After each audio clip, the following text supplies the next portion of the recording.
اهلا بكم من جديد. وزي ما قلت لكم في مقدمه الحلقه اللي احنا بنتكلم النهارده عن التصنيف الائتماني لمصر والى اي مدى ده بيساهم في جذب الاستثمار، خصوصا بعد انتهاء مؤتمر كوب 27 اللي مقام في شرم الشيخ، وما حصلنا عليه من انجازات من ناحيه التمويل اللي وصل لحوالي 2.24 مليار دولار من اكثر من دوله، من الاتحاد الاوروبي وايضا المانيا وغيرها من الدول وايضا الولايات المتحده الامريكيه. لكن نتكلم النهارده على الاستثمار بشكل عام. ايه الاضافه المحققه من هذا المؤتمر، الهوم وورك او الواجب اللي مصر عملته في هذا المؤتمر وانعكاساته على الاستثمار، وده هيحدثنا عنه الاستاذ الدكتور عمرو حسنين وهو خبير التصنيف الائتماني. اهلا بحضرتك الاول.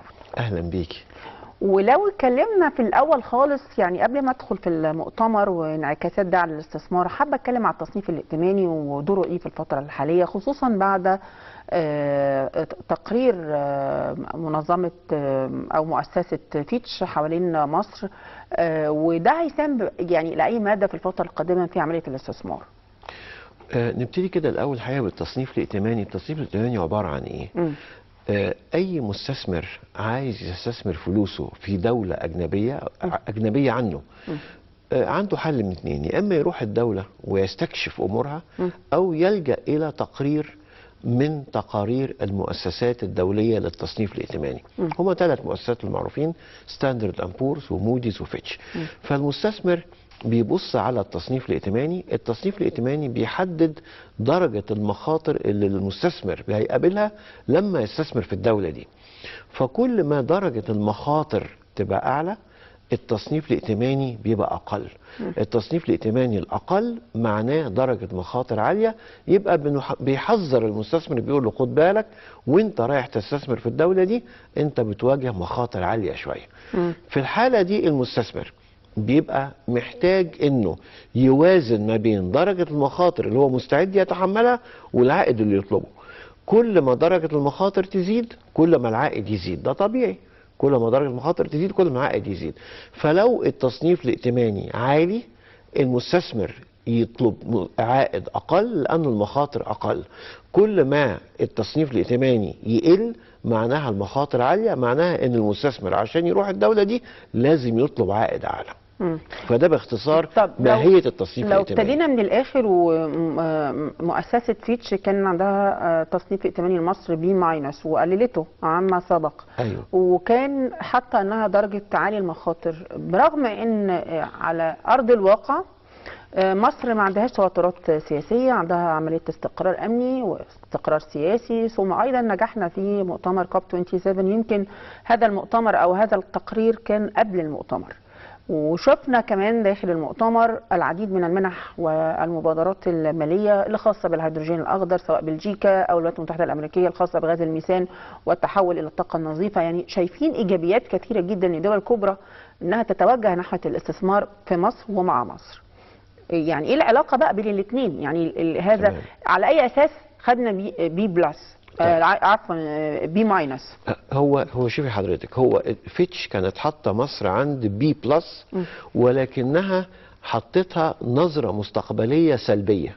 واخد بالك؟ فهو لم تغير التصنيف، هي تركته عند بي بلس، ولكن حطت النظره المستقبليه سلبيه. ليه النظره المستقبليه السلبيه؟ عشان في الفتره الاخيره مصر يمكن ديونها زادت شويه، وقدرتها على توليد ايرادات مش على حجم زياده الديون، وبالتالي المخاطر زادت حبتين. ده السبب. وفي نفس الوقت اللي احتياجاتنا التمويليه عاليه. يعني مشكلة مصر الحقيقية في حتتين: انه الديون بتاعتنا عالية حبتين، واحتياجاتنا التمويلية عندنا عالية. افاق وطموحات كبيرة بالنسبة للاستثمار والمشروعات القومية الكبرى. بالظبط، احتياجاتنا التمويلية عالية. طيب، يعني اذا الموازنة العامة للدولة بتتحكم برضه في جزء من النظرة اللي خاصة بالمؤسسات. طبعا. برغم ان احنا الدولة والعالم بيعاني كله من أزمة اقتصادية. دقيقة واحدة أنا عايز أقول لحضرتك على حاجة. نعم. إنجلترا من شهر تقريبا اتحطت على نظرة مستقبلية سلبية. انجلترا كانت تريبل اي، اتحطت على نظرة مستقبلية سلبية بعد لما جت رئيسة الوزراء اللي استقالت وقالت انه هي هتخفض الضرائب. ليستراس. بالظبط كده. فعلى طول مؤسسه موديز حطت انجلترا على نظره مستقبليه سلبيه. يعني اللي انا عايز اقوله انه ان حتى ساعات الاستثمار ما ياخدش التقارير الخاصه بالمؤسسات التصنيف الائتماني. اللي انا عايز اقوله انه ما حدش بعيد، حتى الدول الكبرى مش بعيده عن انه يتحط لها نظره مستقبليه سلبيه، خصوصا في ظل الازمه العالميه اللي موجوده النهارده. طيب ما حدش بعيد عن الموضوع ده. مجتمع في بالي في اندونيسيا، وفيما سبق وانا بفتكر مع حضرتك دلوقتي كوفيد 19 في 2019 و2020 لما كان في جي 20 كانوا بيتكلموا على اسقاط الديون على الدول اللي هتتاثر من هذا الفيروس. ايوه. والدول لم تلتزم حتى الان، الدول الكبرى الصناعيه الكبرى. ايوه. في الفتره الحاليه بنكرر هذا الموضوع. الرئيس عبد الفتاح السيسي يمكن قرر هذا المطلب، عمليه مبادله الديون حتى في مؤتمر كوب 27. لاي مدى شايف ان ممكن ده يتحقق على ارض الواقع، وايه الايجابيات الخاصه بيه، وهل ممكن يتحقق ولا لا؟ طيب الدول الصناعيه الكبرى الحقيقه ما استجابتش لحاجه ابدا. لا استجابت لمبادله ديون للدول الناميه، ولا استجابت ل مبادله ديون او تمويلات تعهدت بيها في جلاسكو للمناخ. ما استجابتش حاجه ابدا. تمام. الرئيس كان بيتكلم على مبادله ديون من كذا وجهه نظر. اول حاجه انه ربما بعض الودائع الخارجيه، الودائع الموجوده الخارجيه في البنك المركزي تحول الى استثمارات. تمام. ده نمره واحد. زي مثلا المليار دولار الاخيره بتاعت قطر، دي مفروض انها تتحول الى استثمارات. ده نمره واحد. نمره اتنين اللي هي الوديعه للاحتياط النقدي الاجنبي اللي تم الاعلان عنها. بالظبط كده. نمره اتنين الوزير الخارجيه سامح شكري طرح موضوع انه مبادله الديون عشان المناخ. وده موضوع مبادله الديون ده كان موجود من زمان، انه لو دولة علينا ليها فلوس، ممكن الفلوس دي وهي بتدينا منح، بدل ما تدي المنحة تبدل الديون بمشاريع تنمية. تمام. بس دي بتبقى بطيئة وهادية شوية. فأنا الحقيقة مش عايز أعول جامد على الاتفاقات أو مش الاتفاقات، اللي ما حصلش اتفاقات لسه، هو حصل طرح أفكار. مش عايز اعول جامد قوي على طرح الافكار في مؤتمر المناخ، لانه الظروف الاقتصاديه العالميه لسه ما هياش مواتيه، واليات التنفيذ لسه ما اتحطتش. فلسه قدامنا شويه عم نتكلم على حته مبادله الديون. لكن حته انه الودائع تتحول لاستثمارات دي موجوده، او ديون علينا لدول الخليج مثلا تتحول لاستثمارات في الدوله المصريه، دي بالتاكيد قائمه وسليمه وشغاله. طيب يعني تعقيب الناس او الخبراء على موضوع القطاع، فكره بيع الاصول المصريه. مظبوط. المصريه كان هي تخوفا من الازمه الاقتصاديه العالميه، وان الاسعار اللي سوف تباع بها الاصول المصريه هتبقى اقل كتير من ثمنها الحقيقي. ايه الحلول اللي المفروض تطبق في الفتره الحاليه علشان نتفادى هذه المشكله؟ طيب اولا نتكلم على مبدا بيع الاصول، لانه في ناس الحقيقه بتبقى متحرجه او مش سعيده بمبدا بيع الاصول. لا، انا مش شايف ان في مشكله خالص. هو انا كنت بعمل اصول ليه؟ انا بعمل اصول عشان خاطر استفيد بيها. لا، والاصول لا تباع 100%. بالظبط كده، جزء منها وليس كلها. لا، وانا بعملها عشان استفيد بيها. ما انا عندي اصول انا عايز استفيد بيها. تمام.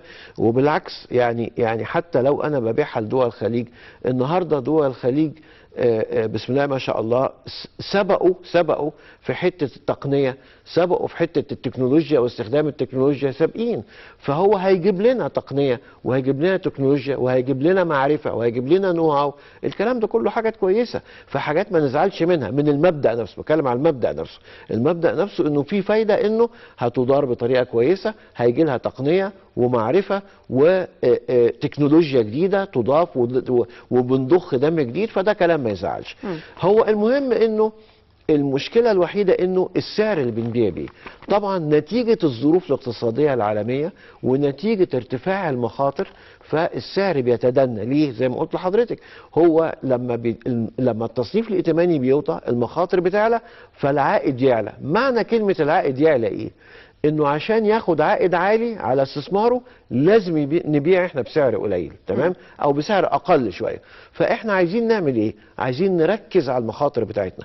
كل ما نقلل المخاطر بتاعتنا كل ما تصنيفنا الائتماني يعلى كل ما اقدر ابيع بسعر احسن. هو ده اللي احنا محتاجين نشتغل عليه. يعني التصنيف الائتماني في الحاله دي متحكم في التقييم السعري بالنسبه للاصول. طبعا ده 100%. اذا يعني لو هو حضرتك قلت ان اخر مؤسسه فيتش هي اللي كانت عامله التصنيف الائتماني وثبته على بي بلس ولكن بنظره مستقبليه سلبيه، انا اقدر اعمل ايه كدوله في الفتره الحاليه واستفيد من الوضع الحالي ان انا اغير هذا التصنيف على الاقل؟ ممتاز. او اثبته ولكن ما اخليهوش عالي المخاطر. ده بقى الكلام اللي احنا محتاجين نتكلم فيه. هو ده الشغل اللي محتاجين نتكلم فيه. محتاجين نتكلم على ازاي اقلل المخاطر بتاعتي عشان النظره السلبيه النظره المستقبليه السلبيه احولها الى مستقر، ومش بس كده واحولها الى ايجابيه وارفع التصنيف كمان. لازم اشتغل على الكلام ده مش هيجي الا بالشغل يا استاذ. الحقيقه لما بنظر كده اللي عملته الدوله في الفتره اللي فاتت عشان تخلي شرم الشيخ عروس الخضراء ومدينة السلام بهذا الشكل، الاستقبال 40,000 يعني مؤسسة ومواطن وبني آدم داخل هذه المدينة، بقول لا احنا نقدر نعمل حاجات كتير قوي. واعتقد انه في مكسب حقيقي كان وراء هذا المؤتمر، سواء من خلال الترويج لمصر واسم مصر كان موجود على جميع شاشات العالم في التنظيم والمستوى والأداء، في نفس الوقت على سياحيا كان ده سبب اساسي للاتجاه الى مصر تبقى مقصد سياحي، وتحديدا في سيزون الشتاء زي ما كل الدول الاوروبيه تحب تيجي عندنا في سيزون الشتاء.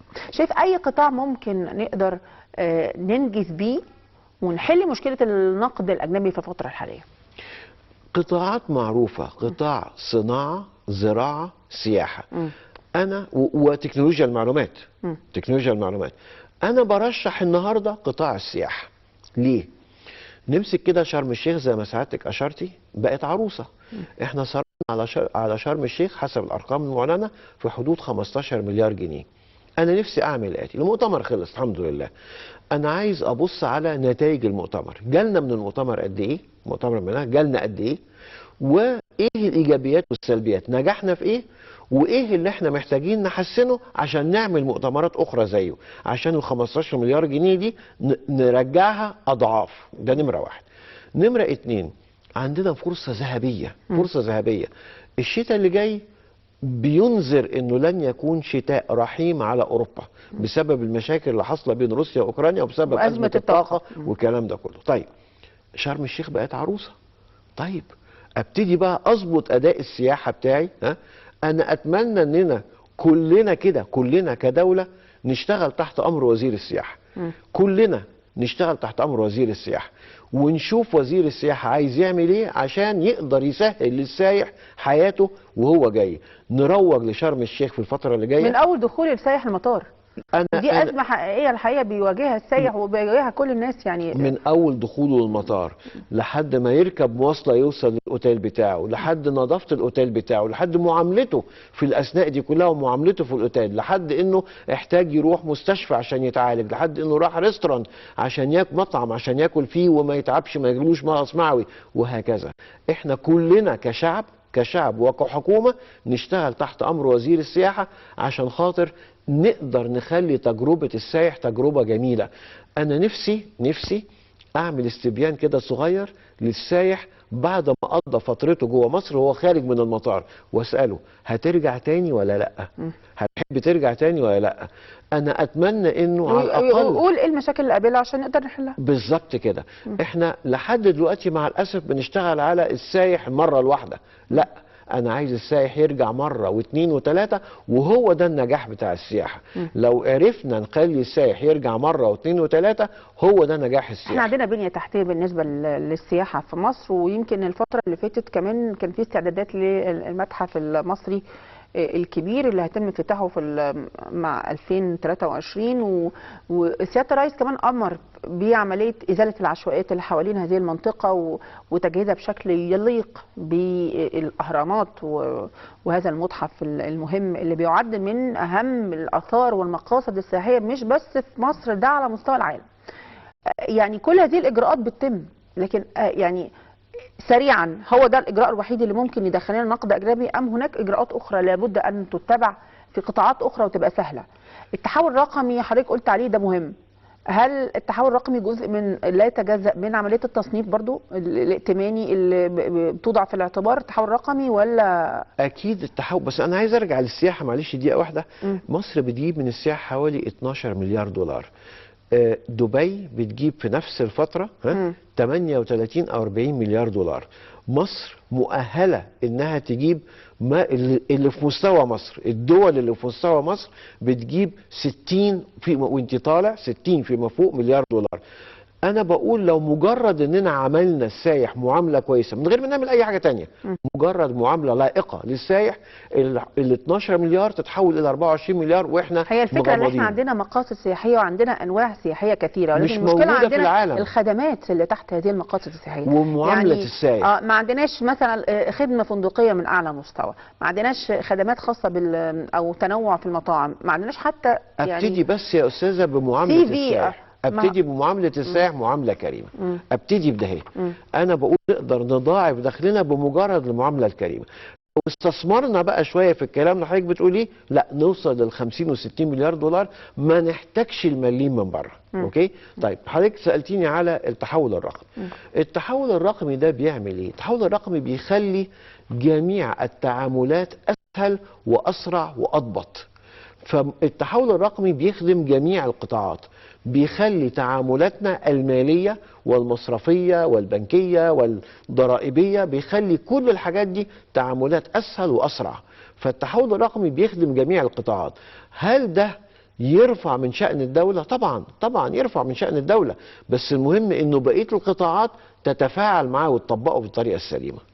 هرجع تاني لجزئية مهمة وهي الخريطة الاستثمارية لمصر، واحنا بدأنا يعني نمشي في الخطوات الصحيحة. النهارده بنتكلم على يعني صراحة وزيرة التعاون الدولي او وزارة التعاون الدولي عاملة شغل هايل في عملية التمويل والمنح من اكتر مؤسسة، وبدأت تعمل خريطة على الويب سايت الخاص بالوزارة. احنا محتاجين كم ويب سايت في مصر عشان نروج لمصر؟ احنا ما عندناش ويب سايت او اكتر من ويب سايت. اي سايح او اي مواطن حتى يدوس على الزرار يعرف ايه مناطق الاستثمار، ايه احتياجات الدوله من ايه التسهيلات الموجوده. مفيش الكلام ده خالص موجود على يعني الفيسبوك او على الانترنت او اي حاجه. وزاره التخطيط عامله شويه مجهودات حلوه. خدي بالك مصر دوله كبيره، مصر دوله مش صغيره وتستحق ان يبقى عندها الكلام ده كله.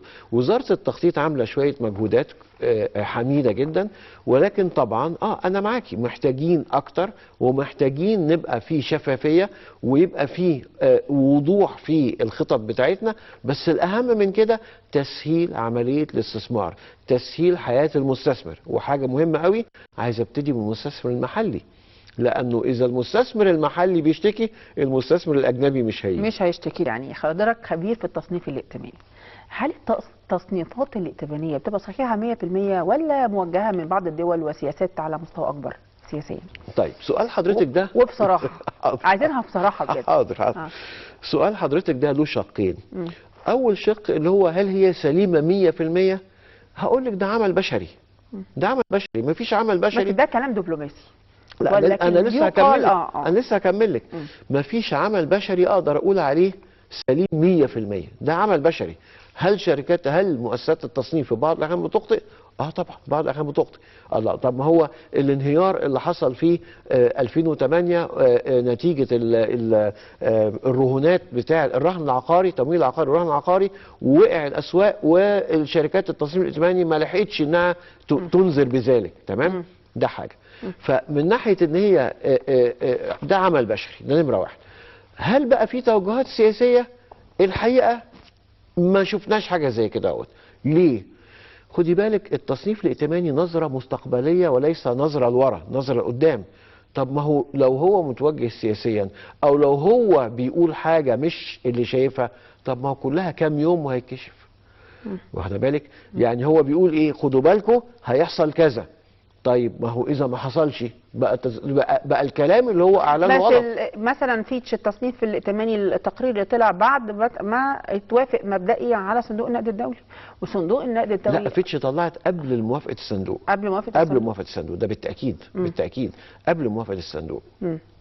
يعني اذا حضرتك برضو ما بتقولش فكره لا ما هو شوفي زي ما نظريه بقولك المؤامره اللي احنا كلنا بنفكر فيها، لا ان لا لا اي مؤسسه ماليه في التصنيف لا اما بصي سياسيا موجهه من الدول الصناعيه الكبرى زي الولايات المتحده الامريكيه زي طب ما بريطانيا. انجلترا محطوطه على نظره مستقبليه بلاش.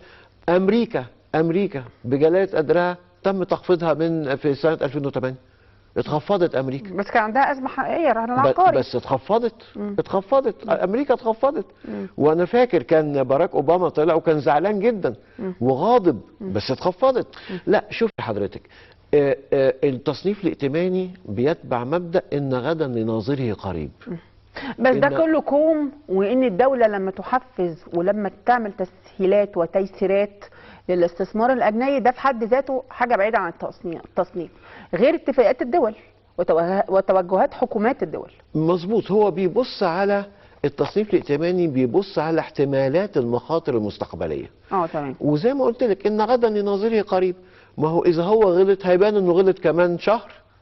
كمان شهر، وشهر ده مده بسيطه جدا في الزمن يعني. فكلها شهر وهيبان اذا كان صح ولا غلط.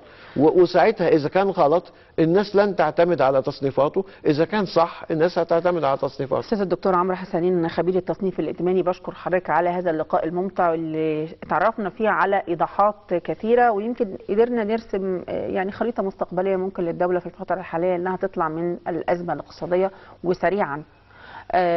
لسه عندنا فقرة تانية مع دكتورة هناء الهلالي أو الأستاذة هناء الهلالي، هي خبيرة المشروعات الصغيرة والمتوسطة ومتناهية الصغر. هنتكلم معاها بقى على الفترة القادمة وإيه الدور اللي ممكن تقوم به الدولة في عملية المشروعات متناهية الصغر، خصوصا مع مبادرة حياة كريمة واهتمام الدولة بالمناطق الأكثر فقرا في مصر. يلا نشوف تفاصيل أكتر من خلال هذا اللقاء، ونشوف الأول تقرير وبعد كده نرجع نشوف هذا اللقاء.